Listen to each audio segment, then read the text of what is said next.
All right. Welcome back to Scriptic Redman. In the last video, we solved the mystery of Jerome's murder, and we found out who those people who were involved in Jerome's murder, and we made sure that they were prosecuted with the fullest extent of the law.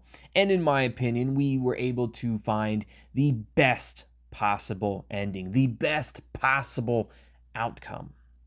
In this video, we will be playing the alternate ending because I'm sure you guys are just as curious as I am as to what the alternate ending could possibly be.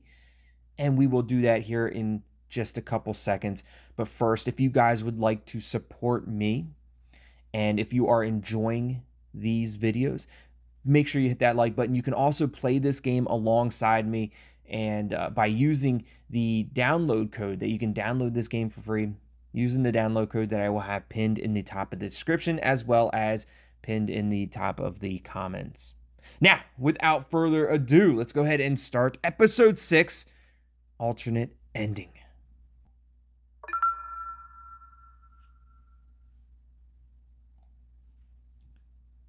All right, we're back in.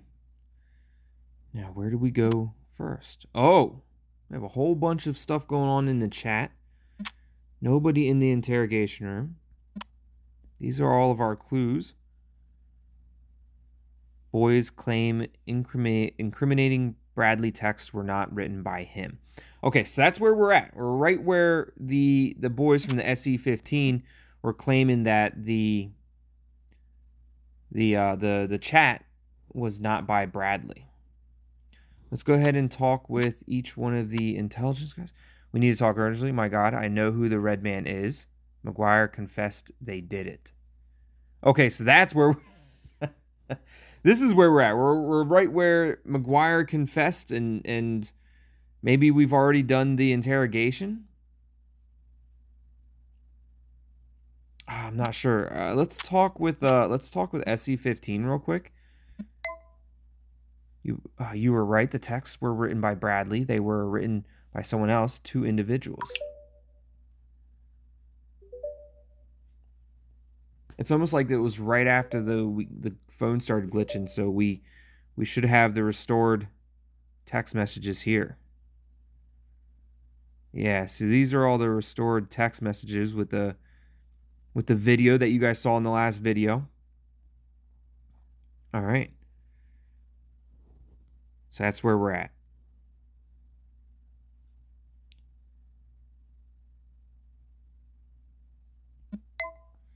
We'll be honest with the boys, just like we were previously. They're basically asking who the individuals were.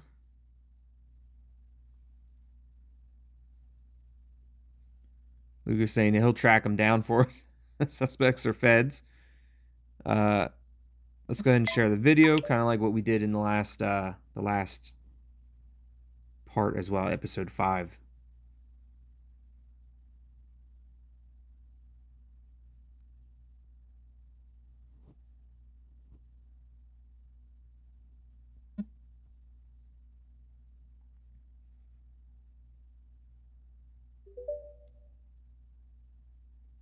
So now they're talking about the video. Jerome's filming. Bradley's next to him. And then McGuire and Bronson walk up to do a stop and search. And an illegal stop and search, I might add. They had no reason to search the boys there.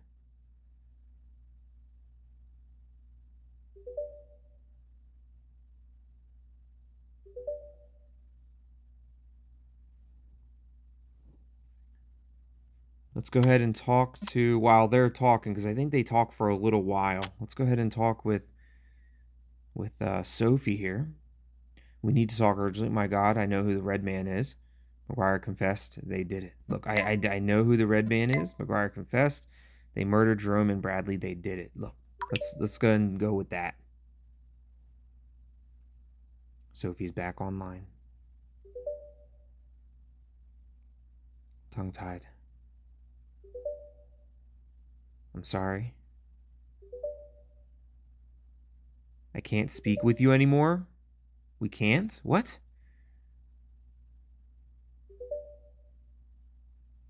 They're listening. They're listening in. So this is definitely different. It's not in my control. I'm sorry. Sophie went offline. That's not good. We need to talk now for On the Ground. Update on Bradley post-mortem. Is there any more updates with the post-mortem? With Bradley? Wait, Bradley post-mortem? Bradley's dead? Wait, Bradley's dead? Blunt force trauma? Yes, there is. Our post-mortem found blunt force trauma to be to the back of the victim's head and injuries on the victim's wrists consistent with handcuffs, both sustained shortly before his death. That's about it. What did they do? Bradley died? I mean, he didn't die. He was clearly murdered. Oh, man. We need to charge Bronson and McGuire. Let's see if Sutherland's even there. Check Bradley's messages. We should have just went with charge Bronson and McGuire. Should have went straight to it. While he's checking, we'll check with On the Ground. We need to talk now.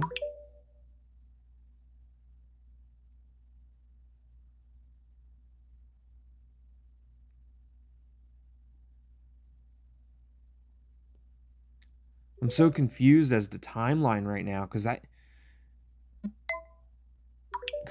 Bradley's dead. Bradley wasn't dead in our video, in our part.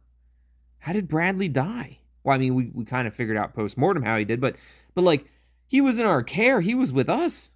I guess in this playthrough, in this episode, he's not with us.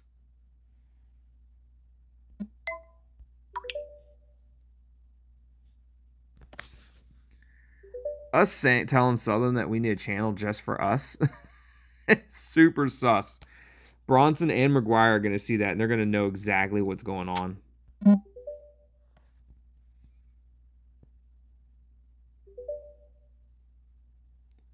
This is what's going to happen. First, we're going to remain calm and in control.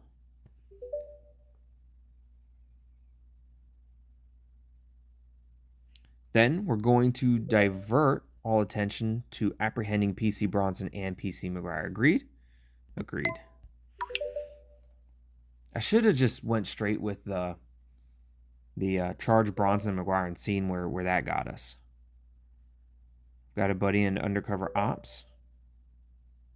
I'm going to call him. And then they message me.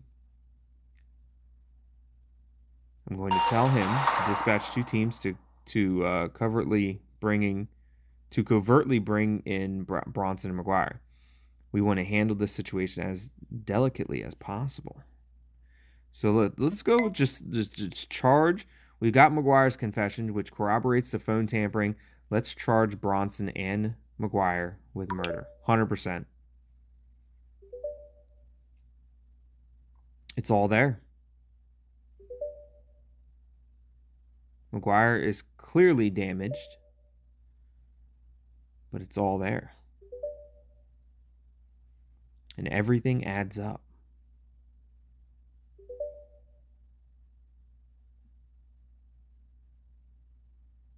Can we charge Bronson and McGuire again? I'll notify my seniors in Crown Court that we're charging them now. Let's try it again. Nothing out of Bronson but McGuire's confession and the phone tampering is all we need. Let's charge them. Let's fucking charge them again. Let's charge them for everything. Apparently, we can charge them. Maybe we can charge them twice because we had 2 different interrogations. One with McGuire, one with Bronson, and we're able to charge them for both. Not a shred of remorse. How did we work alongside this monster for so long and see nothing? I'll write up the charge sheet and get back in touch with when it's with Crown Court. So what's the status? I can't believe Bradley's gone. So they got him. We got him. Apprehend both of them off duty. They're in separate interview rooms. You choose who we go first. Keep calm and in control. Treat it like any other interview. But I'm so confused. I'm talking to myself as much as you hear, detective. I'm on a knife's edge. Let's interrogate these bastards. Sutherland's busy. Yeah, I get it. Let's go back to SC-15. I'm just as mad as you guys about it. But we'll get to the bottom of it. Don't you worry. Let's go ahead and interrogate. Let's go ahead and interrogate McGuire. Interrogate him first. Kind of like what we did in the last playthrough. But if we've already got their confessions, why are we interrogating them again? I don't understand. I feel like we're like going back and forth in time. So they're asking for McGuire's full name.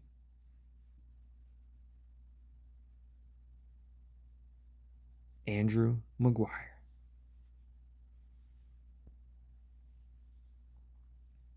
Date of birth, 15th of November, 91. Tell us about yourself. We have video to show you. Did you kill Jerome? Look, we're going to do kind of like what we did before. We'll just show him the video. Just let him confess.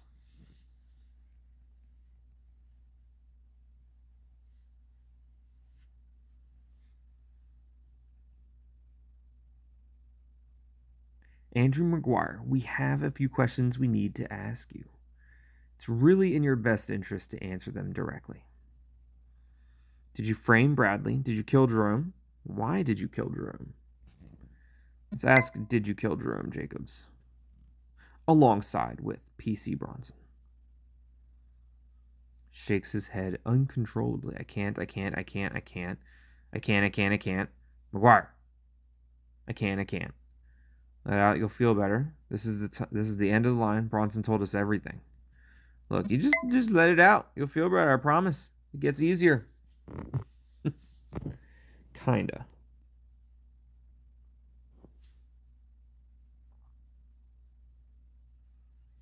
And I think this is where McGuire goes into the whole story. I'll tell you everything.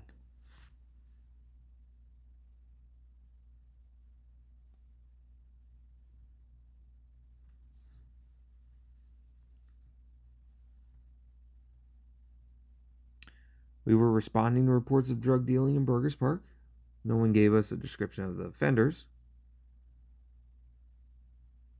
When Bronson saw Jerome and Bradley, he was certain they were the guys.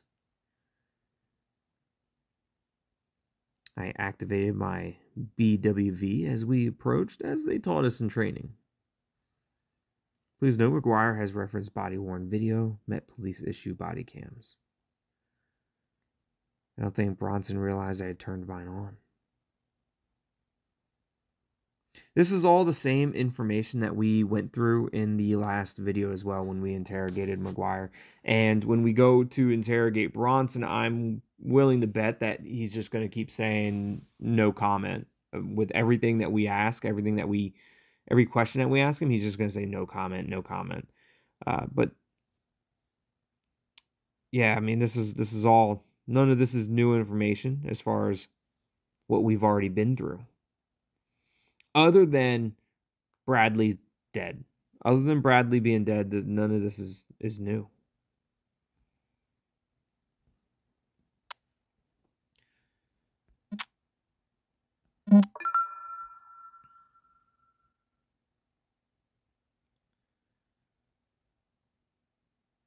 Okay, I'm also getting a word. Winston Haynes wants to speak with us, a resident of Stafford Tower. Says he gave a witness statement right after Jerome's death. He's in interview room C. Let's get to it then. So we have another interview. That's interesting. Okay.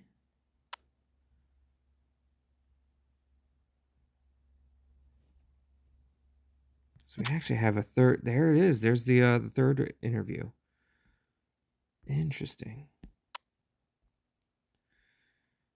All right. All of this we already knew. He's still talking.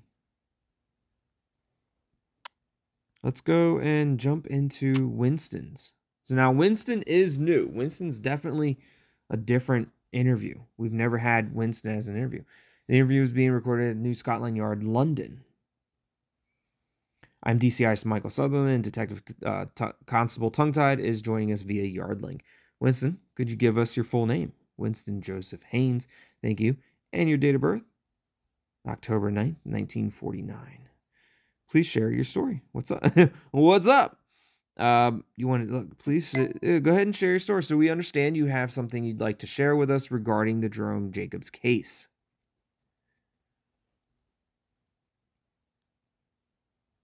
I gave a witness statement back when this whole thing started, when a boy fell from the tower. Told the officer I heard a boy shout, "Redman." Anyway, it must have been a week after that.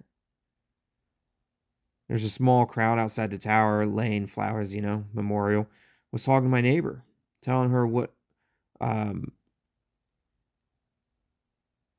telling her what I told you about the red man when this boy came up to me, not seen before, eyes wide with fear, telling me repeat what you said. I said, "What?" He say, "Repeat what you just said." So I tell him, "Red man." And his black boy's face goes white as a ghost. Was the strangest thing. As quick as he came, this boy disappeared. It shook me up,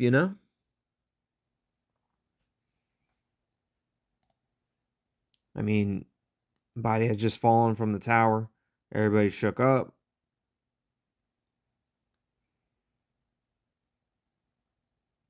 But yesterday, when I turn on the news and see the same boy staring back at me, them saying he commits suicide, well, I know I needed to come and talk to you to tell the story. Thank you, Winston. Is there anything else? We appreciate it. Is there anything else? He's not really giving us any new information, I guess. You two know, don't you, who the red man is? I can't see that you know. I can see that you know when to tell me. That's fine. Just make sure you do the right thing. You understand? That's why I'm here. Trying to do the right thing. Thank you for your time, Winston. Interesting interview.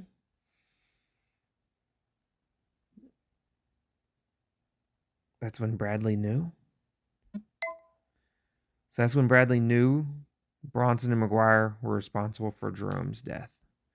Oh, that was Bradley that was talking to Winston. Interesting. I'm sure Bradley had his suspicions before, but hearing that witness statement at Stafford Tower, red man, the same word Jerome uttered in the stop and search, it's unmistakable. Bradley would have known then and there who was responsible. No wonder he didn't trust us enough to talk in the interview. As far as he knew, we were in on it too. So we did interview Bradley. I'm so confused as to what happened to Bradley. I mean, I know he got killed, but I'm guessing maybe Bronson or McGuire got a hold of him. But we had him in. We did have Bradley in an interview, and then you remember when we chose to keep Bradley for 48 hours? Maybe in this alternate ending, we let Bradley go back out on the streets, and then Bronson and McGuire got a hold of Bradley. Maybe that's what it was. Maybe that's where this is going. All right, we already know all of this information. We've done the interview with McGuire.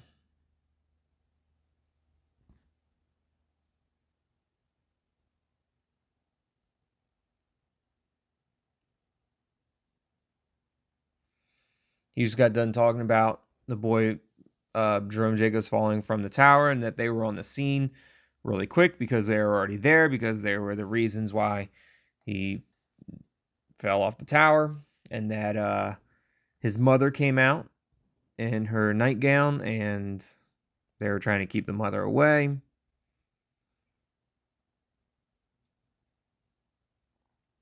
Now McGuire is talking about Bronson, talking about the next steps to cover their tracks, basically. Delete footage, change the metadata on Jerome's phone. All of that to cover their own tracks.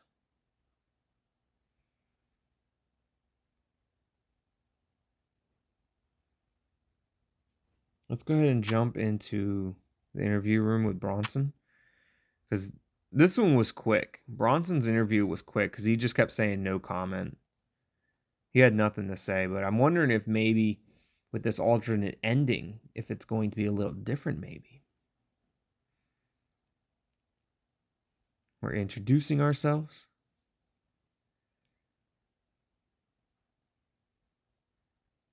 Asking Bronson to state his name. He's going to say no comment.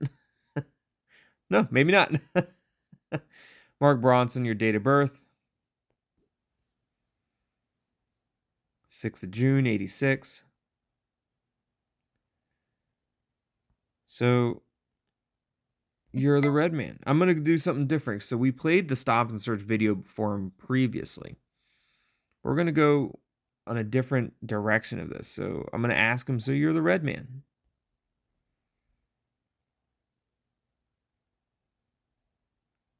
No comment. Sure. Did you frame and kill Bradley North? He's going to say no comment again. Right?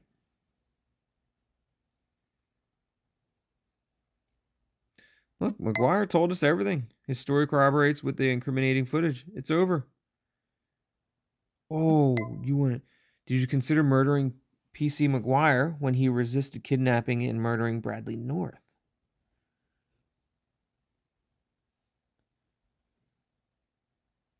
I feel like if I ask him anything, he's just going to say no comment, but these are questions that I didn't ask previously. I asked different questions in the last video. So I want to ask different questions this time just to see if there's a different outcome.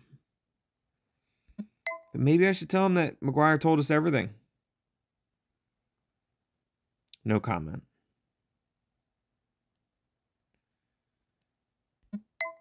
Look, you wanted to kill McGuire too. No comment. So Sutherland's about to lose his mind.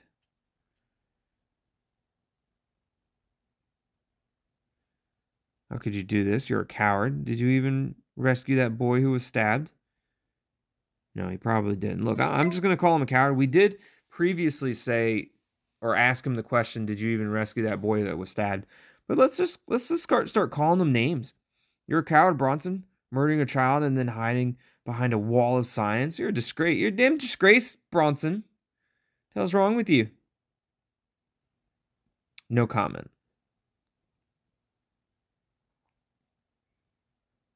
All right, now Sutherland's all upset and mad. He's going to blow up on Bronson for a little while. Let's go ahead and go jump back into this. McGuire's still talking.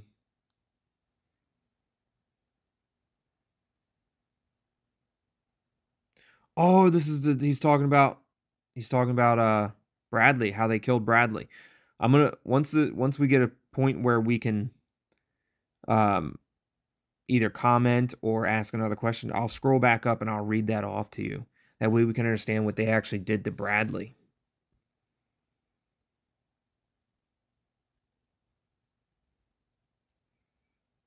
Oh, they pushed him off a ledge.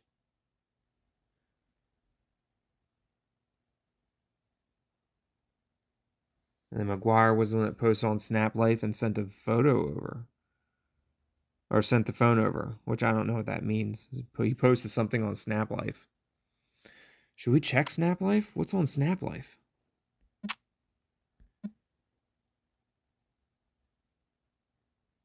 Nothing. Nothing different.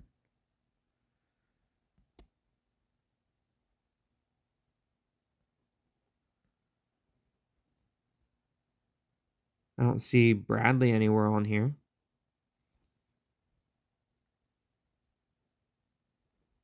Yeah, Snap Life doesn't look different. All right, so we can ask a question here. Let's go back up here and see how they took out McGuire, or took out Bradley.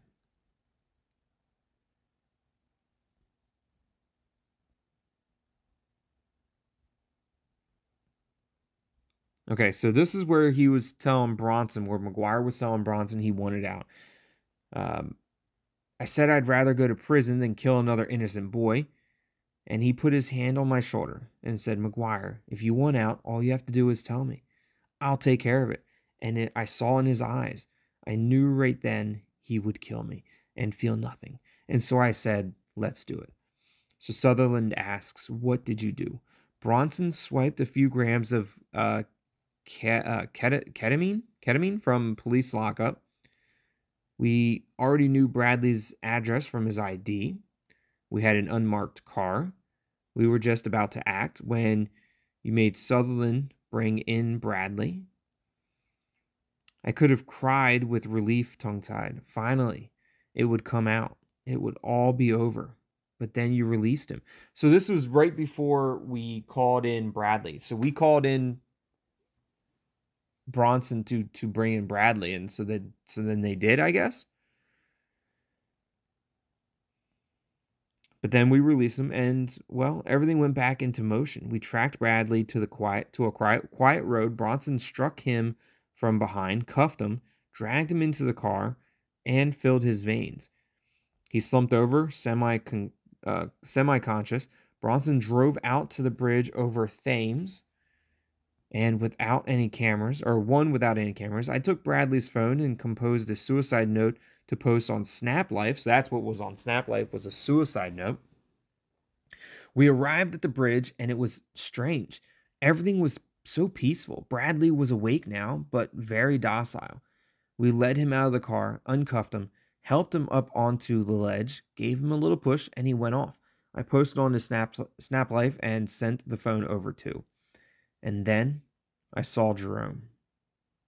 He saw Jerome? Yes.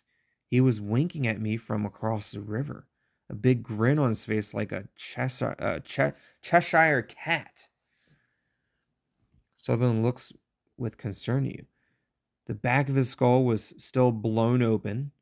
It was him for sure. Then we got back in the car, disposed of the handcuffs and the remaining ketamine, and returned to work. So he was essentially filled with so much guilt that he was hallucinating and saw Jerome after he killed Bradley. So you killed Jerome and Bradley. You've had hallucinations. Thanks for so you killed Jerome and Bradley. 100%. He nods vigorously. I did.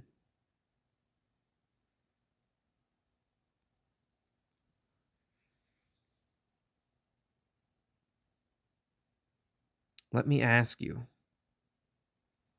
Why do you think Jerome called P.C. Bronson the Red Man? His red hair and face. Yes, but Red Man. Go on. The night after we murdered Bradley, I had a revelation. Jerome came to me again, but this time he had no wounds. He told me, the red man is Satan. Bronson is the devil. Don't you see? I was supposed to be Satan's sacrifice, but instead I became his servant. And Jerome and Bradley, they were sacrificed in my place. I've never been a religious man, but there's a line in Corinthians. When you dance with the devil, you wait for the song to stop. Isn't that stock? And that's exactly what happened. I danced with the devil. I followed Bronson. And now finally the song has stopped. And I must be sacrificed. So Jerome and Bradley can live again. McGuire starts crying. I must be sacrificed for the resurrection. Only then can I be free. McGuire weeps. Tongue-tied, I need to speak with you on Yard Chat now. Okay. We'll be right back, McGuire. McGuire is losing his absolute mind. He is losing his shit as we speak. All right.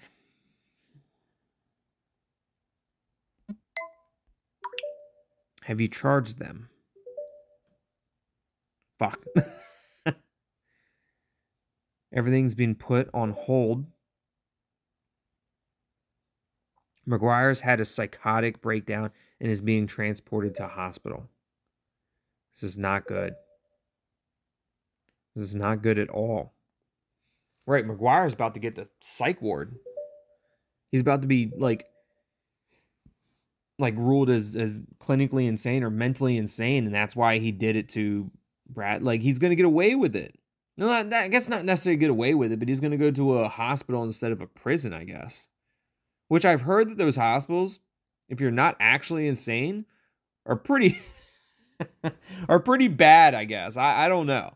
But supposedly those hospitals, if you're not meant to be there, it's from what I've heard, is that it's worse than actually going to prison.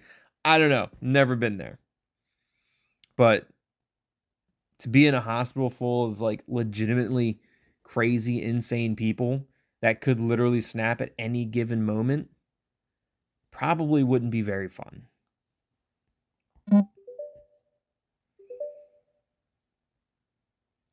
They're throwing it out. No. They're throwing it out? They're throwing out the case? There's no way. They're going to get away with it? McGuire's confession? The whole fucking interview? Crown Court says it's inadmissible? They're going to get away with it. The police interview with PC Andrew McGuire has been deemed unlawful due to breach of Section 12 of Police and Criminal Evidence of Act 1994. The mental health of the suspect was not considered prior to the interview, and officers on duty, Detective Michael Sutherland and Detective Tongue-Tied, failed to have a mental health professional assess the suspect. The interview cannot be submitted as evidence. This is your fault, Sutherland. He didn't seem insane until the very end. What can we do? Like, what's the next step? We can't let them get away with that. We still have evidence. We still have evidence for Bronson. We still have all kinds of evidence incriminating both of them. So we don't need the confession when we have evidence. So I mean, we technically have evidence. We have a confession through audio recordings too. I mean, we have so much evidence. We don't necessarily need them to confess, right? It's all falling apart. Top brass have caught wind of what's going on, and there's suddenly a lot of pressure to resolve this case. It's a strange atmosphere at Scotland Yard.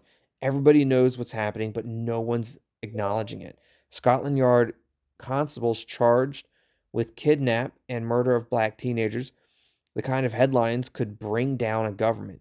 We're swimming against the tide now, Tom Tide. Hold tight. Interesting.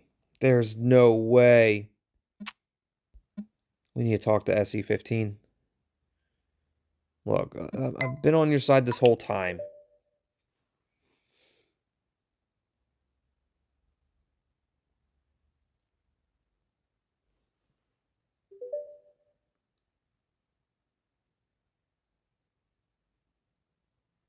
Okay. Let's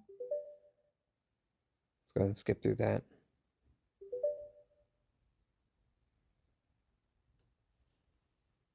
Karen's talking about the B Drilla video, the Bradley video. Makes a lot more sense. How? He's not talking about the fall. He's talking about the interaction that him and Jerome had with Bronson and McGuire. The stop and search, yes.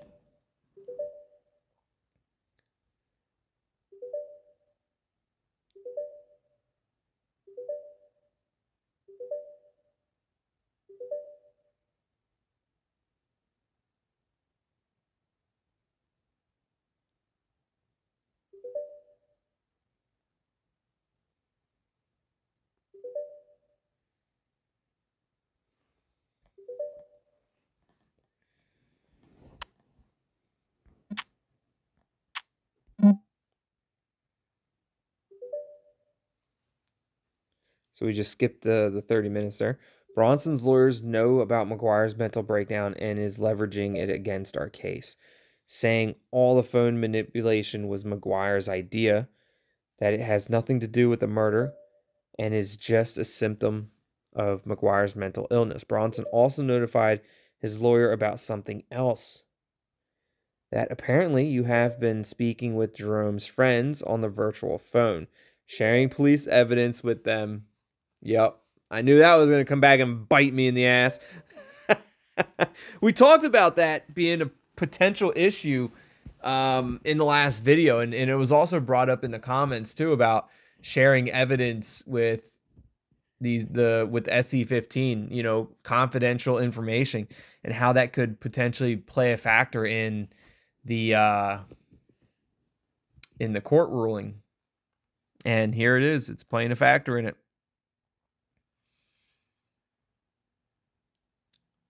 Throughout this whole case, for the love of God, tell me this isn't true. Maybe. It might be true. It's definitely true. But it was with the best of intentions. I don't think that's going to matter. I think I'm going to end up getting arrested now. Jesus Christ, tongue-tied. What were you thinking? That it would help? This undermines all the evidence we've collected. Without that and the McGuire confession, we have nothing.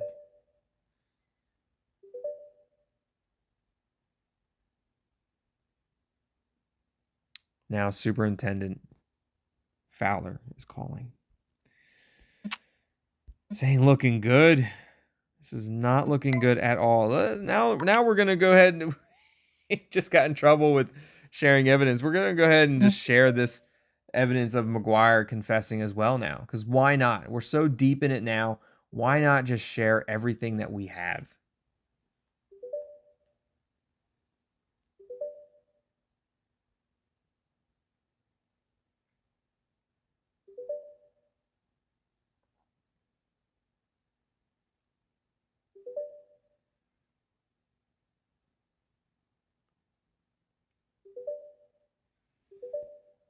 All this killing, all this madness over a phone.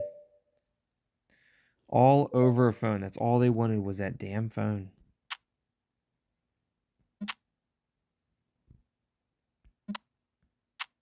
This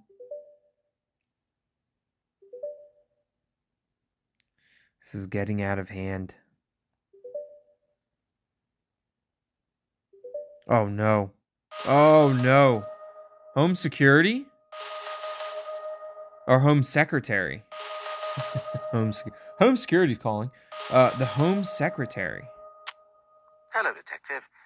I just had a long conversation with Superintendent Fowler. Let me start by saying he's told me wonderful things.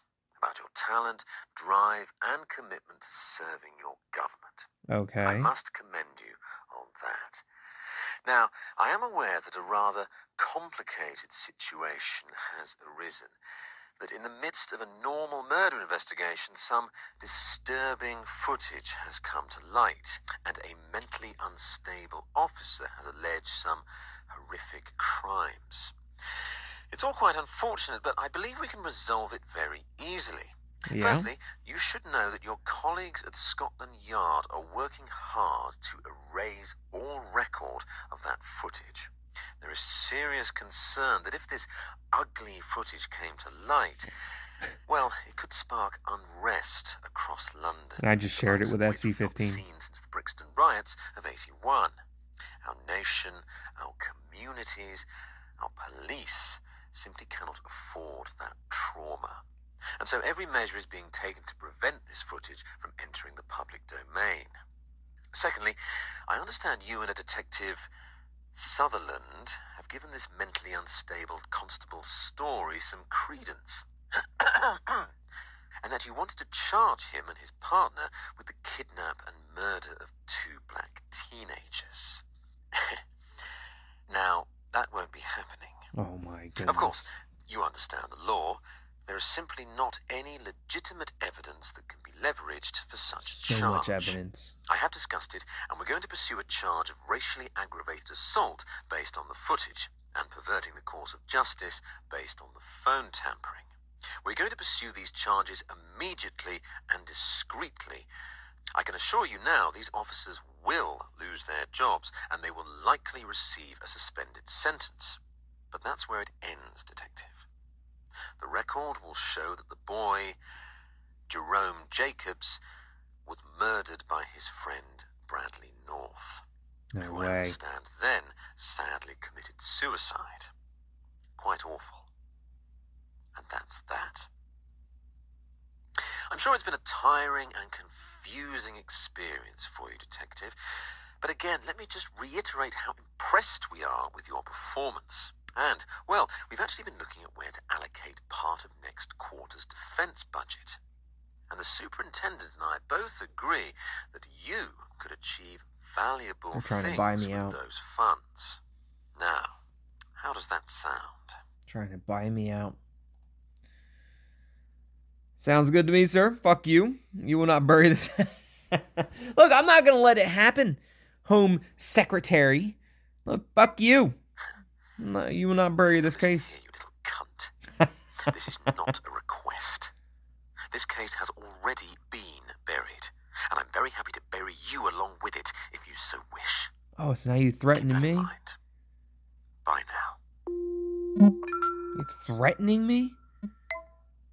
I just spoke with the Home Secretary. This racist footage has been deleted. The murder charge is being dropped. Bronson and McGuire will walk free on a suspended sentence. There's no way. Sutherland received the same call.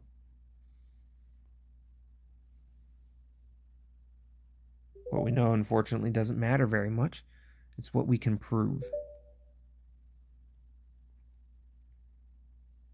And that's not a lot. It's a fucking travesty. What's our next move? It's all your fault. Sutherland, it's all your fault, Sutherland. Look, what's our next move? We got to resolve this. I mean, look, the boys, they have all that information now. This SE15, they got all kinds of stuff.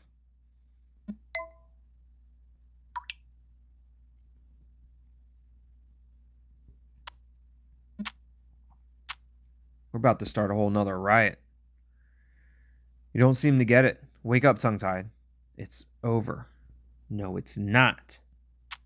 It's not over. Sutherland went offline. Look, it ain't over yet. Check this out. I'm about to do stuff with SE15.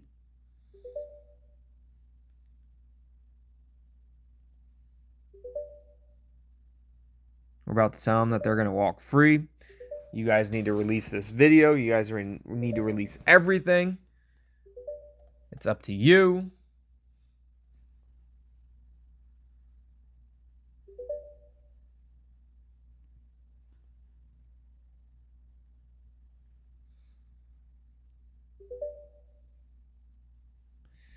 Look, we failed. It's over. McGuire's confession has been thrown out due to his mental health. Scotland Yard has erased all copies of the stop and search video. Bronson and McGuire will walk free on a suspended sentence. We failed. It's over. Warning. Terminating victim's phone? What? No. Don't terminate it yet. We need... The video's not on his phone. It's not on his phone anymore? Oh, they're deleting everything. They're getting in through their phones too.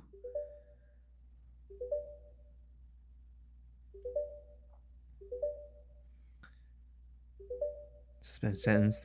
No one will believe us. They murdered Jerome. They murdered Bradley. Does that mean they're not going to jail? Are you mad? You promised you would get justice. We trust you, but they confessed. How can they walk free? You know what? I'm done. I'm holding my Bora. You taking a knife, Lucas? So am I. Yeah. I'm getting to the bus to Central. I'm going to cut down the first pig I see. Ooh, you might not want to do that. I wouldn't do that. Now they can know what it's like to be hunted like an animal. Probably shouldn't do that. That's probably not... That's not the best thing to do. Let's do it, Lucas. Let's go. Bus stop. 5 minutes. Nothing I can do and say to stop it, I guess. Time to end this. You know, I think I finally figured it out. Justice is... justice in this world. No one gives it to you. You just have to take it.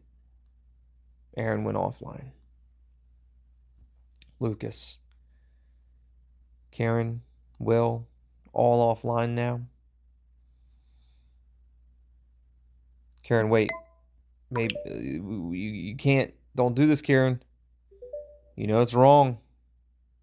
Fuck you, tongue tie. Damn. Oh.